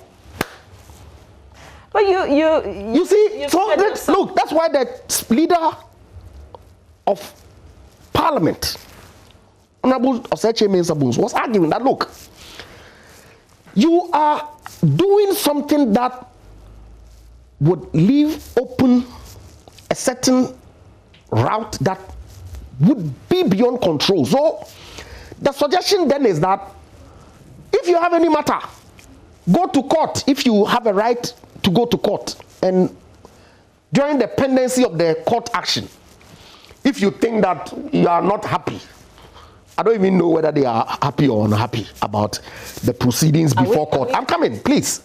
Just bring a petition to Parliament. Is that how we want to go? Are we saying that the only option that citizens have is go to court? Of course, when there's a breach of your rights, where do you go? If we have no. If there's the people, but we sat here, we agree. We agree fundamentally that there are separation of powers. There are separate functions for separate organs of state. We agree. Parliament is essentially a legislative arm of state. But of course, matters of public interest come up and people then petition and Parliament makes recommendations. But can Parliament direct? But Mr. Mensah, aren't you going ahead of the work of this committee? I'm not going ahead of any, but I said to you, hold on. These recommendations I said to you that, I said to you here that we are early days because the composition of the committee will come, Parliament will have to adopt it, terms of reference will have to be given the committee. But I'm asking these germane questions at this point, that per my understanding of the rules, is this a subject matter that Parliament can entertain? I think not. Let me ask your colleague, is this a subject matter that Parliament should entertain? If Parliament can entertain the subject matter of the failure, mass failure of an entrance examination to a law school. If Parliament... The students were not in courts. Why? Who said so? Do you know how many times they went in court? In fact, at the time they came to Parliament, they were in court. My brother knows. We were all members of the committee. They were in court. In fact, by the time they petitioned Parliament, their motion for injunction was pending to injunct the law school. They were in court. I remember. If Parliament can look into merrymakers who went to Kintampo waterfalls and became oblivious of the dangers that could have befallen them, and a tree fell from a height of about 200 meters and crashed and killed some in the pool.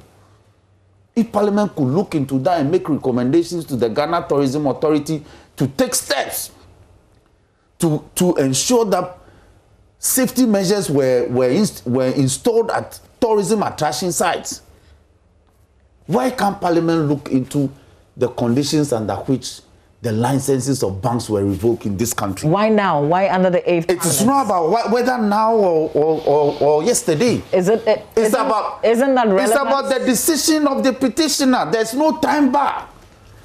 I've read the rules to you, the outstanding orders. You should show me from the Constitution, from the Parliamentary Service Act, from outstanding orders, where it says that Parliament cannot receive petitions in respect of any other matter.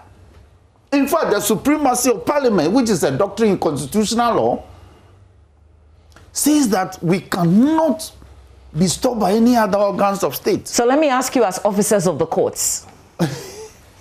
Yes. Is this a matter that Parliament should be entertaining? Why not? The supremacy of Parliament. In fact, Parliament can enact a law today that will say, to the effect, the doctrine of sub judice, that is where matters before a court can. Look, who says that it cannot be discussed? It only says the merits. And are you aware that the parties before the court can today decide that they will discontinue the matter? Can you honestly discuss this matter without touching on the merits? We can, and make recommendations that will lead to legislative reforms. That is what the institution of Parliament stands for. From the way you started off, Ejapa Mensah, it didn't sound like your group is willing to put forward members to constitute this committee. I didn't say so. No, I didn't say you said. No, I said from what? In fact, they are opposed to the process in itself. So are you open? You see, you know if you're. You see, I'm not in leadership. I get it. And of course, you had. Oh no, hold on. You had the Speaker's directive. Was for the leadership of Parliament to constitute a 7-member committee. So I'm the wrong person to be asking whether my side. You are absolutely. It hasn't come up. Hold on, I can confirm. Hold on. So it hasn't come up. If your name is mentioned, had like 10 minutes. Please, and you give me if your name is mentioned, speak. I sit quietly. Yes, but you had a much longer time. If your name is mentioned, knowing the background that you have, would you offer to be on the committee? Well, being on the committee, and I know he's being considered strongly. Being on the committee gives you an opportunity to articulate your views and make a case why the committee has no mandate to investigate whatever it is that has been placed before it. Because as far as I'm concerned, look, I don't have an issue with even the matter pending before court and whether Parliament has a right to investigate matters that are pending before court. Necessarily, yeah, I said so. You said so. But that's not so the you crux. have a problem. That's not a crux of the. You are questioning our locus. No, that's not the crux of the point that I even sought to advance. I'm saying that the central bank, which is a creature of the Constitution, Article 183, which is a creature of statute, which statute grants it independence. How? In the performance please. of its function. Yes, but the revocation of the license is a performance of the function of the central bank. How is Parliament going to direct them to restore a license that they are independent in administering? How? Can I rebut? Because you made the same point earlier.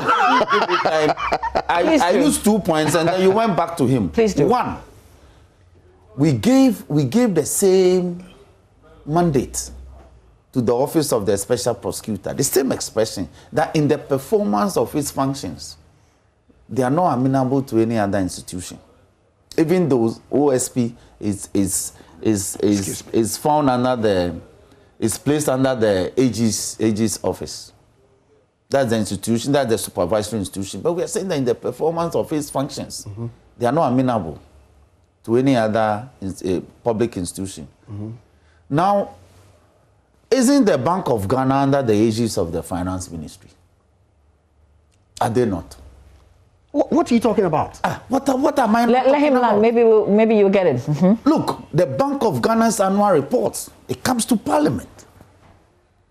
As we speak, 2 annual reports have been laid. We interrogate it. What's the conclusion that you're drawing? The conclusion is that It is in the performance of your functions. But when we see that in the performance of your functions, you are not clear, you are not accountable, we have the power to interrogate the issues. When we see that in the performance of your duty, you're not accountable, let me use one of your terms. Yes. Are you saying when you know, like you say, a prima facie evidence? No. Is there something like that established in No, this somebody matter? has brought a petition. Yes. That the Bank of Ghana breached its own rules in terminating my license. Where is your recourse?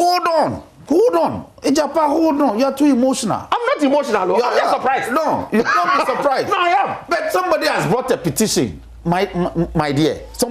Two persons have filed petition to Parliament that in the performance of the functions of Bank of Ghana, they have breached ABC rules in terminating or cancelling my banking license. And you are saying that we don't have the power to look into that. And do what? Okay. Have you seen their relief? It appears you have not even looked at the petition. I've looked at it.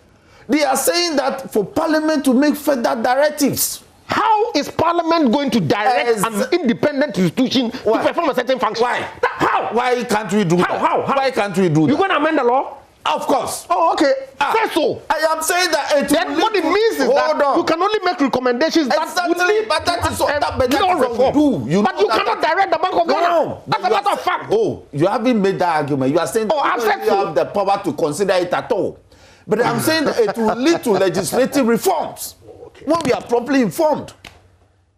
That you cannot be capricious, whimsical in the determination of such decisions. Are you drawing that conclusion? No. Okay. We are analyzing the issue from his perspective. 296 exercise of discretionary power. If there's a breach, Article 23 is clear. Where you go. This is not a discretionary power. But that's exactly what you're saying, that they are capricious, they are being what? Hold on, they are alleging breach of statute. They are alleging breach of statute. If there's a breach of statute, but he has what is your recourse? Oh, Ejapa, calm down. Roxanne, calm down. Calm down. And be a parliamentarian this morning. So you're saying that... Seek the interest of Parliament this morning. You are rushing to executive. You sound more executive than people who are already in executive. So what you're doing is discussing the possible outcome because the law permits Parliament to do that. Of the committee's work based on the petition. Let the report be prepared. Let us interrogate the content of the findings and the recommendations. And where would the report go? It will come back to Parliament. And then after I am sure, after a very exhaustive debate on the matter, there will be directives to the Ministry of Finance to maybe come back to the House with some legislative reforms. That is what we do. We use the law to engender development, either in the financial sector. But the process of lawmaking does not start with you, does it? It can start with us. Now we are private members' bills and motions and all. In fact, what is happening is a private members' motion pursuant to Order 76. Because it is the Honorable Ayariga who is actually through a motion laying these two petitions before the House. It's not the people who have come to Parliament to lay it. This could be a novel case, I guess. It is not novel. Well, what is happening in terms of, as you put it, the founders of UT and Unibank presenting the petition? It's not novel. In fact, what they have done is to actually have recourse to Order 76. Others have actually, if you go to, there's a portion under petitions. Others have used other associations. It's in the annex. Exactly. You sound very excited about this. It's not about the excitement. It's about the fact that Parliament is capable of handling any matter. Okay. All right. Yeah, and that is signed in the Republic of Ghana. Okay. Exactly. 31st is just around the corner. Yes. So we will see the constitution of this committee and the terms and all. Where you go. Directives have been given. They are in the majority. Even though they are not a majority, somehow with these proportional things, they are always in the majority. It's sad. Is that why your people are not happy? Yes! Why do you give them 4 and give us 3? It's part of the issues. The Minister of Finance designate, finally, thank God he's well, he appeared before the committee. You're not a member, but I've seen you in the chamber. Yes, before. yes, and I will go there today, I'm sure, to support because... Who are you supporting, the committee or the Minister designate appearing? I'm an ardent fan of the competent Ghanaian, Ken Ofori-Atta. And so at all times that I've gone into the appointment committee, it's essentially because the person appearing before the committee is known to me. Is an interested party. Absolutely. So I attended Godfrey Dame's vetting. Of course, I attended Matthew Opoku Prempeh's vetting. I attended a couple of people as well. And I will attend yours. Well, by the grace of His Excellency the President, if that happens. By the grace of God, if you find favor with the President, I will attend yours. I agree. I grace of God and favor with the President. Yes. That's a correct. I remember the NDC saying that there were lots of things they wanted to ask the finance minister designate then if he had appeared before the vetting committee before the presentation of the budgets. Is it too late what you wanted to find out from the finance minister designate? No, why? I'm only hoping that the man notified Parliament that he was unwell and that he was to go on for medical treatment. I hope that he's well now, strong enough to do the 2 days vetting that he'll go through. 2 days? Yes. But you're not a member. How do you know it's going to take 2 days? I'm a member of the House. And I think that the issues that will come up may start. I understand that because of his recovery, he may not be able to stand the long, drawn-out session that we saw Godfred and Osla and co go through. And so it's possible that, Dr. Free. Yes, they will limit his sitting to a maximum of 4 hours. Okay. And so that if there are other issues that needs to be addressed, then they will take it the next day. Another day. Yeah, so that we can deal exhaustively with the matter. But Parliament is rising on Tuesday, aren't you? Tuesday, that's 31st. Or Wednesday, 31st. You'll be rising on Tuesday. My understanding is that this whole process must quickly go through so that you can give an approval or not before you rise. It's not the fault of Parliament, so nobody should stampede us into doing anything in a hurry. The President had over 3 months to do this. So if on medical grounds, he could come back in April, we could go into recess, we could adjourn and then take him during recess. Because for now, you see, let me make this point. Couldn't this have been done by video link or something? No. What? Video what? Please. We saw the Supreme Court. There was a witness please. at the Supreme Court. We are not vetting anybody by Zoom. Why not? Zoom. It won't happen. It has to be face to face. Viva voce, fili. What's the difference? You see, medical fitness, stamina, is also part of the qualifications. Really? Yes. Article. Oh, please. So, if we find a finance minister, which arguably is the primus inter pares of all the ministers, if he's not medically fit, we don't have to approve of him. Really? Yeah, you must bring some. In any case. No, but how are you going to determine that already? You've said that you're not stamina is determined on the field of play. No, but of course. But let me. This is just in jest. But seriously, we'll be looking at a lot of issues, and I think that we shouldn't hurry with this because you see, we already have a Minister of State with additional responsibility for finance, and he's done so competently well so far. I have a lot of admiration for the leader of the House, and there's also a substantive. I think when his medical issues came up. Edumai, right? He is only the president's representative. I agree. But that is akin to being the finance minister. Not necessarily, because his powers are limited. Okay, in terms of what decisions he can take. Honestly speaking, it is the honorable chairman who can exercise the powers of the finance minister now. But I thought you were trying to make a point when you Yes, so I'm saying that we shouldn't say that because there's no substantive finance minister, nothing can happen. He has presented the budget, we are dealing with it in accordance with procedure. So, in fact, I urge that Chairman Sabonsu continues in his additional portfolio. Care should come. If it's medically fit, we'll look at it and consider. But if it's not medically fit, you should leave the job for Chairman Sabonsu to do. Isn't it too late now? He's well, to be vetted. Of course. I mean, so nobody should rush and say Tuesday, so Tuesday, things must be done in a hurry. I don't think that's any rush. In any event, I mean, you could take him for 1 day for 12 hours. Or you could take him for 2 days for 12 hours. Or even for 1 week for 3 hours. But how are you going to, yes, of course. But seriously, shouldn't we be looking at, reforming our processes? He could have joined on Zoom. I don't think that that's a suggestion that should not be considered.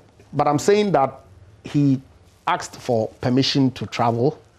He's come back. He's notified Parliament of his availability for the vetting with some limitation, if you like, in terms of time. Sure. And so Parliament has agreed. My understanding, I don't know this for certain. I've heard. Of course, our place, we talk amongst ourselves. So my understanding is that the process is going to take 2 days. Today and then tomorrow. Okay. I'm sure that I also have that intelligence. That time frame. The committee will be afforded ample opportunity to exhaust all the issues that they intend to deal. What are your expectations, though? You will come up again. Which one is that? You. Come up again in terms of my expectations. But you see, yes. I think Ejapa will come up. And if it comes up, I think that the finance minister would provide the explanations, because I don't see why we're making a fuss about Ejapa if it's not politics that we're doing.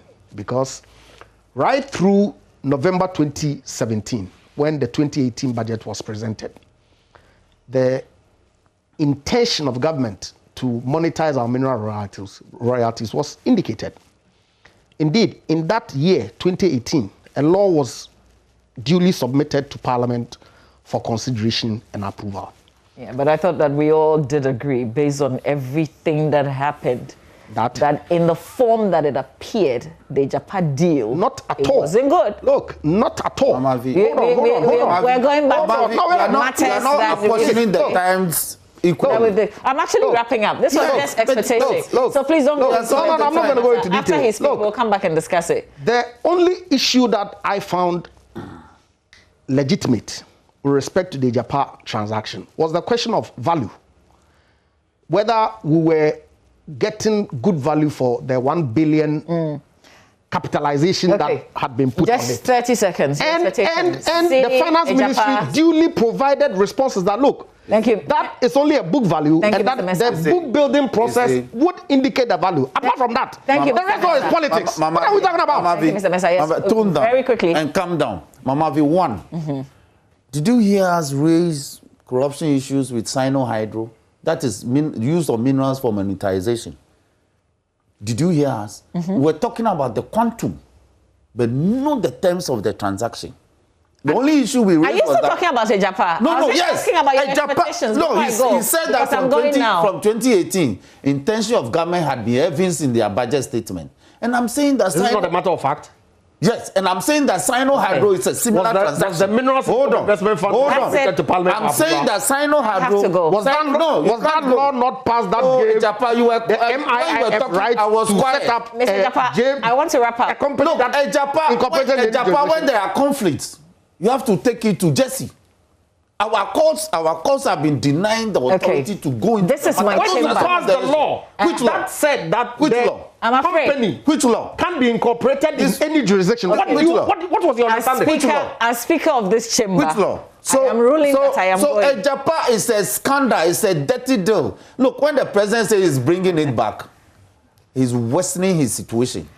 We are waiting for... I thank you, gentlemen, you go and rehabilitate the deal and bring it. Thank you so much for your time. Mr. Dahomapol, don't accuse me of not giving you enough time. You did not. Thank you very much for your time as well. Thank you for staying with us. I hope that you've enjoyed this conversation. We've got plenty more coming your way. You're watching the AM show. This is my chamber. I rule. I decide what to do.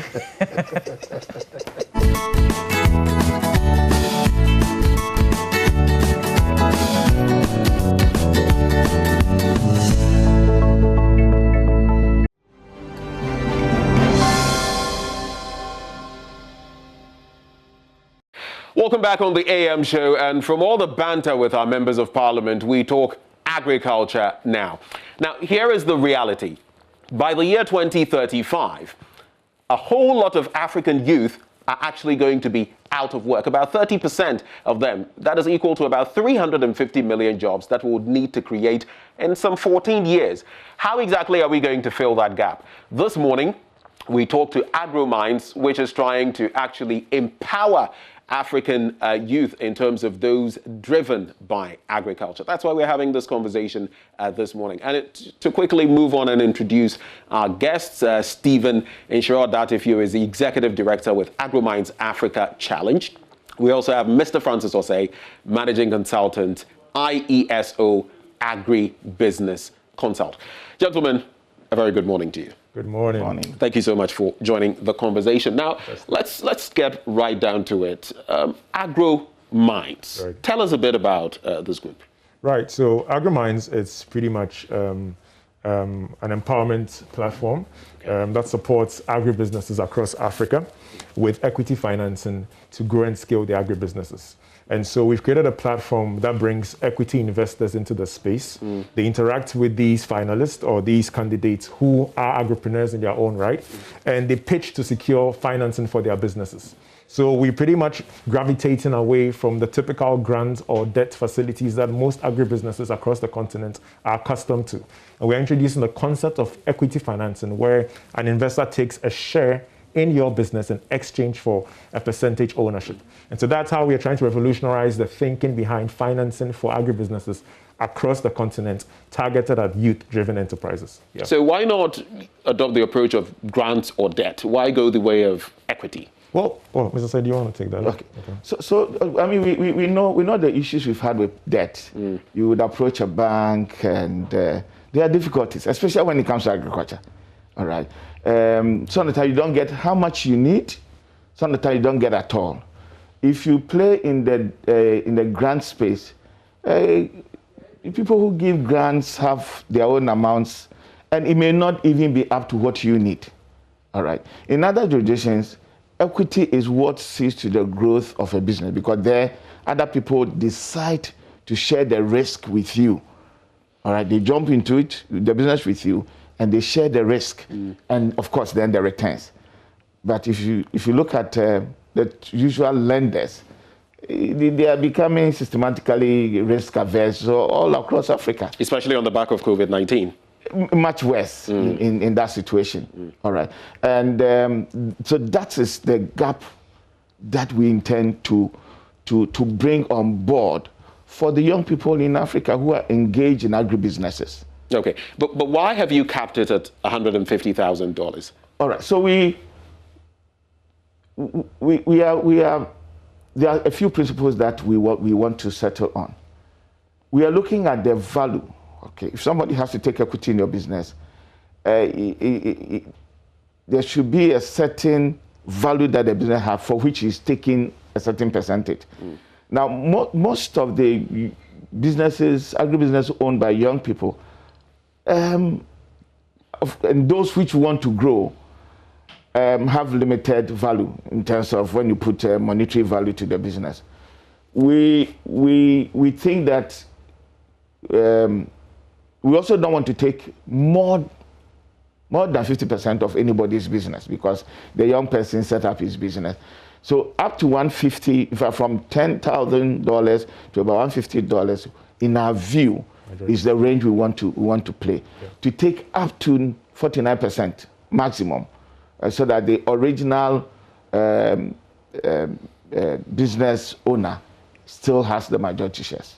Okay, so Mr. Odatifiu, you have $50 million to play with. Right. When I say play with, figuratively, and you're spreading this over 10 years as far as AgroMinds is concerned. Right. And it's been explained how you are capping it at $150,000 for certain reasons. So we could have multiple winners or multiple beneficiaries then. Of course. So this is not pretty much the typical challenge where you have a winner and then you have a second runner-up and a third runner-up, etc. No. So with this one, it's pretty much you pitch. If your business model is convincing enough, then the investor will make an offer, and he can make an offer to up to 3 or 4 multiple candidates. Right. So, and the investors also can compete amongst themselves to actually take up a stake. So you end up having maybe 3 investors interested in your business. Now, what are you going to do? You have to choose. You have to decide who you want to go with based on the best deal that actually adds more value to your business. So you could pretty much have a situation where an investor says, I'm going to offer you 20% in exchange for maybe 50,000 cedis, dollars in exchange for 20%. And another person offers maybe the same percentage, but more money. You have to decide whether you're going to go with him or not. Then he comes and says, okay, I'll offer in addition to that strategic technical support. I'll bring my team, I'm going to bring my networking support, and I'm going to help you. So in the end, it's exciting because for viewers out there, they get to see the deal-making side of agribusiness and the attractive and the seriousness that agribusiness actually must, garner in this part of our continent where people assume that to go into agribusiness means that, you've retired and now you can use part of your savings to now go into something. So it's not a retirement job. It's serious business that even youth across the continent should begin to take up right after university education. So just as you talk about that, serious business, but business also needs the lifeblood of money, capital to run whatever it is that you want to start. That's the problem for most youth. I'll tell you what, if I had $100,000 at my disposal, one of the things I would likely go into would be farming, especially because I have some experience working in the past in some sectors when it comes to agri-business. But many youth don't have that. They don't have the wherewithal. So these people who are the finalists we are going to be talking about briefly, they are going to access all these sums of money. How about ordinary people out there who don't have the means? How can they also feed into this drive? Let me still say chip in, right? We had about 7,400 applicants this year alone. So, and these 7,400 applicants are not just people who have an interest. They're actually doing something. And so people are doing something. And I think, like you said, you mentioned, the issue now is access to financing. Now, we have other reputable organizations like the Tony Lumelu Foundation. We have the Jack Ma Agribusiness Heroes Challenge. And they are doing what they can to actually support these businesses with grant financing.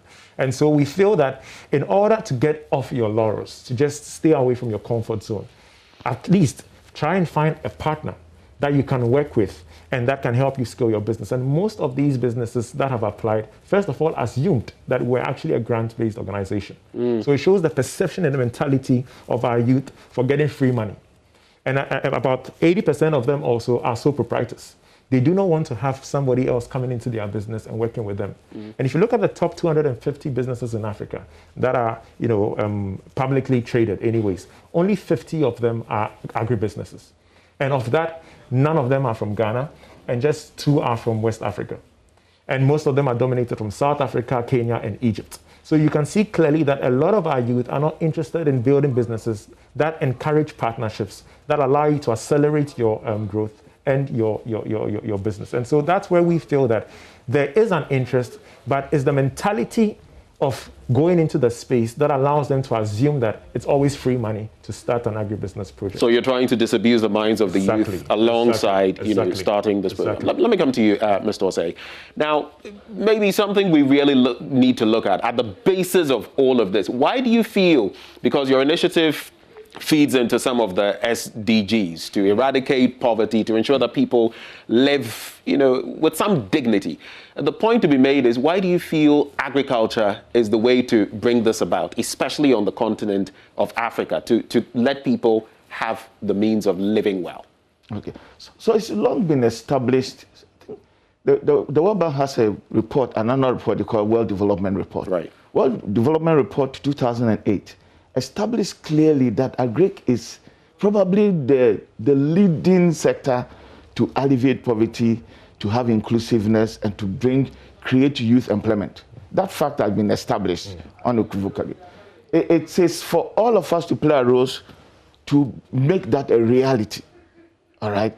Especially when you look at the unemployment figures as it looms in the coming decade and in the face of changing nature of work and the future of work and things like that.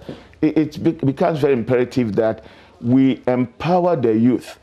And we empower the youth with something that we have the, let me say, competitive or comparative advantage. We have land. Africa has about 60% of arable land in the world. All right. So once it's been established, once the resources are there, I think that's a sure way out, for unemployment reduction, for poverty reduction, for wealth creation, and those dynamics. And we've got to pay particular attention to that.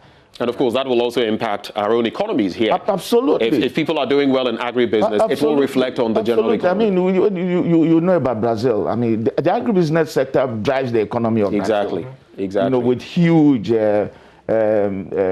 export revenues. And the last year was fantastic for them because of the battle between the US and China on trade issues. Brazil took advantage of it. Like we were discussing earlier, the big boys and girls in Brazil are the farmers. Yes. They are the ones who call the shots. Right. But let me come back to you. So let's focus a bit on the finalists for this year. Right.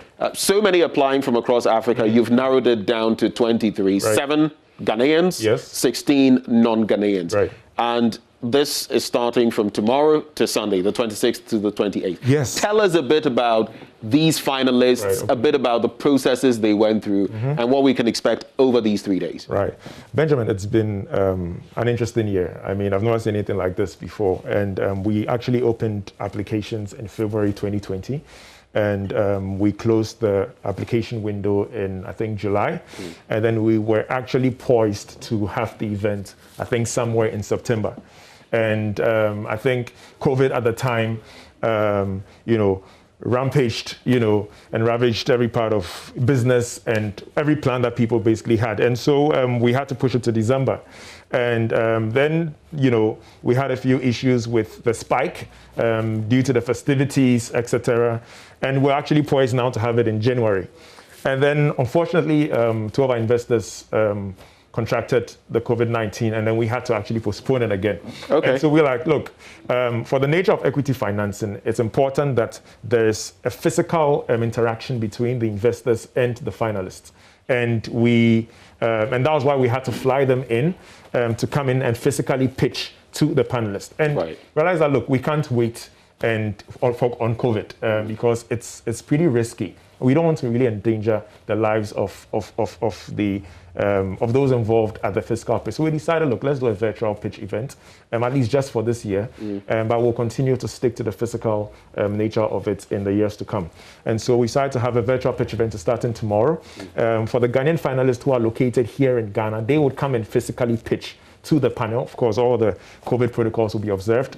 But for Saturday and Sunday, it's going to be virtual, and because that's targeted at the non-Ghanaian finalists who are from Nigeria, Malawi, Zambia, South Africa, Egypt, Namibia, and Uganda. And so the average revenues that each of them are generating per annum is about $230,000. And the average age of those featured in this year's challenge is 35. Wow. 35. The largest revenue generator are from Ghana and Kenya, which is $1.3 million per annum. And so these are serious businesses and serious people whose finances have been audited.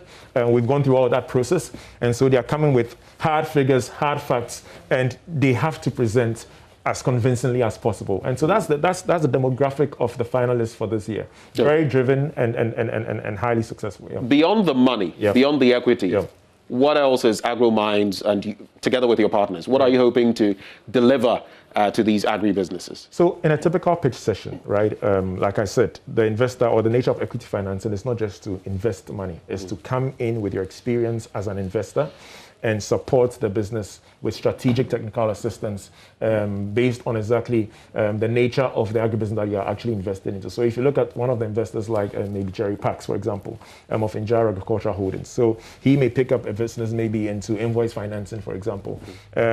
He's built a career in finance. And so clearly it might be a portfolio that pretty much fits the interest of Injaro. If you look at IESO Agribusiness, which will be taking up a stake in potential businesses, we are very strong on the technical side.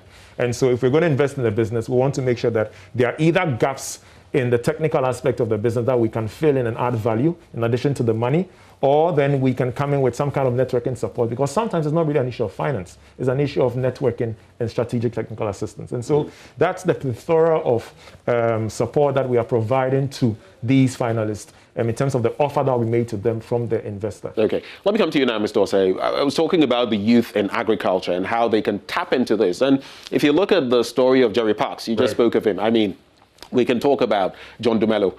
We can talk about Senyor Hosi. We can talk about a number of them, including Jerry Parks. He is a London banker. He came down to invest in agribusiness in Ghana. And he says for him, this has improved his quality of life, more than he could ever have imagined. So reverse migration being positive in this sense. What are these success stories that we can share, even as we encourage and empower the youth? All right. So the issue is the agribusiness space offers huge opportunities, as I mentioned earlier, for business growth, for empowerment, and for wealth generation. The markets are there. I mean, there is a projected food shortage in the face of climate change.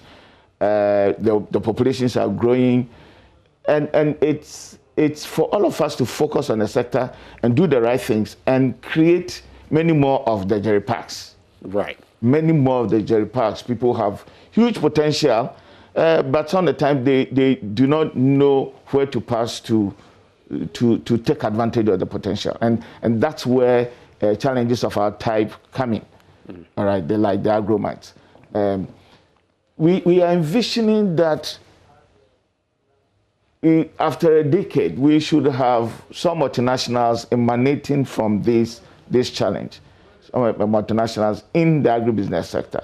At the moment, there's some of the leading companies, ADM, Cargill, and things. They all started, as one-man business, and they grew over decades, and some even beyond a century. Right. And that's what we are envisioning. Right. Okay.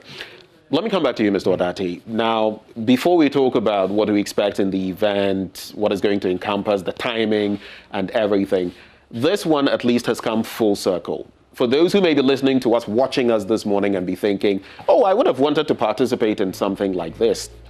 In future, how can they actually become participants? Well, I mean, we are closing the season. It closes on Sunday, which is the last day of the pitch event, and we'll be opening it. We've not yet decided on the next opening window, but I think it should be between April and May thereabout, or May, June thereabout. And so we'll create an order. We calls for applications as we did last year, and of course with the platform and our partnership with multimedia anyways, I'm sure we'll get the message out, especially to the Ghanaian finalists. We had out of the 7,400 applicants, about 60 to 70% of them were from Nigeria. And even though Ghana was the next highest, in terms of there was a gap of about 5,000 applicants. Exactly. So the Nigerians are very aggressive, and we need to get a lot out. But to be fair, they have the numbers as well. They have the numbers. No, way more than Ghana. Exactly. Way more than us, of course. But it's impressive that even comparative to, let's say, Kenya or South Africa, we did have a lot of interest from our Ghanaian agripreneurs, which is encouraging. And funny enough, out of the final 23, 7 of them are Ghanaian and 7 are Nigerian. So despite the fact that the Nigerians were all in terms of that, it boiled down to the same numbers. And the top 2 businesses in terms of revenues are from Ghana and Nigeria. Okay. So let me just add that originally when we started the call, we had about 38 calls from 30 different countries in Africa. And then, of course, as we went through the various stages, some dropped off.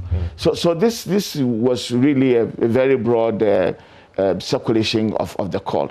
And we will do this every year. Every year we'll open a season and we'll close. Last year we were not able to close because of the COVID. But subsequently, if there are no pandemics, the plan is to open in a year and close in a year, and get a whole community of entrepreneurs or agripreneurs, that we are building and moving forward for the interest of Mother Africa. Okay, so as we wrap up, I know the finalists are going to be pitching from tomorrow. I'm going to give you 30 seconds each to pitch to ordinary Ghanaians, especially the youth, why they should partake in this event, why they should follow it on social media and all of that, and why they should even become participants in future. Maybe I'll start with you, Mr. Osei. So the youth are there. We are providing a very good platform and opportunity for you to take advantage of and grow your agri-businesses, especially in this case. We encourage you to follow AgroMinds and to take advantage of the opportunities we offer. Because we bring you on the same platform with investors to help you raise the necessary capital to grow your businesses. As you put in your pitch, 30-second pitch, don't you forget to talk about your social media and how people can reach out to you. Right, okay, so I think I'm going to start with that. Of course, you can actually follow the pitch event tomorrow. It will be live on Joy. And then, of course, it will be live on our AgroMinds Facebook page. Just type AgroMinds Africa. Either in your browser or on your Facebook, you'll find it. Okay, so that's how you can follow us from 12 p.m. Tomorrow all the way through to 4 p.m. each day. And my message to the youth out there is, look, I completed Ashesi University with a computer science degree. I worked with Goldman Sachs in London. I had no idea I was going to go into agribusiness. And so just as my experience relates to other people out there who feel that, look, I have this, I'm comfortable, I'm doing this. I don't really think agri is the way for me. I think pretty much there's an opportunity here because I've been in the space for the past 8 years. And I've seen the innumerable advantages that it's actually offered, not just in terms of my growth as an individual, but also in terms of the value that I feel that as an individual I can contribute to this continent. And so we encourage all of you to come on board and be part of the AgroMinds network. So that's the message. Let's come on board. In 14 years' time, 2035 thereabouts, don't be counted among those who are unemployed. Tap into agriculture. That's the message from AgroMinds. Those who joined us, Francis Osei, Managing Consultant, IESO, Agri-Business Consult. And we also had Stephen Inshira Odatefio, who is actually the Executive Director. Gentlemen, thank you so much for joining the conversation. Thank you so much, Benjamin. And I'll be tapping into that as well. Of course. Well, coming up next, we talk show business with Kadi. That's up next on the AM Show. Do stay.